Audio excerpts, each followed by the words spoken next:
Alors ce soir, à l'occasion de la semaine du développement durable, on organise un atelier de cuisine sur les lentilles et les pois chiches. Ce sont des légumineuses qu'on produit ici en Picardie.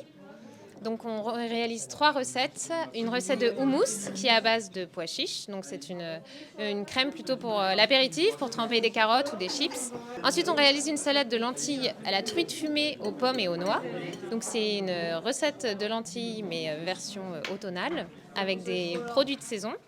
Et en dessert, nous réalisons une verrine de lentilles confite à la vanille et au gingembre.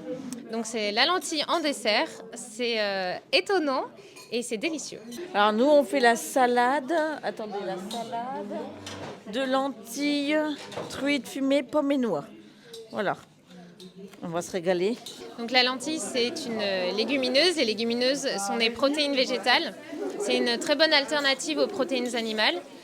Donc c'est-à-dire qu'en l'associant à des légumes ou des féculents, on va avoir un repas complet sans avoir besoin de rajouter une portion de viande ou de poisson ou d'œuf. Moi, je fais la recette de maman, toujours la même. Oui, mais moi je fais que lentilles saucisses, alors je connaissais pas les recettes, d'autres recettes de lentilles. Lentilles, carottes, oignons.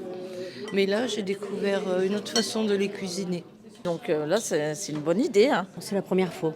J'ai jamais fait de lentilles sucrées. Alors c'est pas compliqué de cuisiner la lentille. Il faut un petit peu de temps parce qu'on a besoin d'entre 20 et 30 minutes pour cuire une lentille verte. L'avantage des légumes secs, c'est qu'on les a toute l'année parce qu'on arrive à les conserver. Et au niveau de la récolte, effectivement, elle a lieu en septembre, donc ils sont fraîchement récoltés en ce moment. Un plat de lentilles coûte bien moins cher qu'une portion de viande. Donc ça permet à des foyers qui n'ont pas les moyens d'acheter autant de viande d'avoir quand même une alimentation équilibrée et suffisamment protéinée.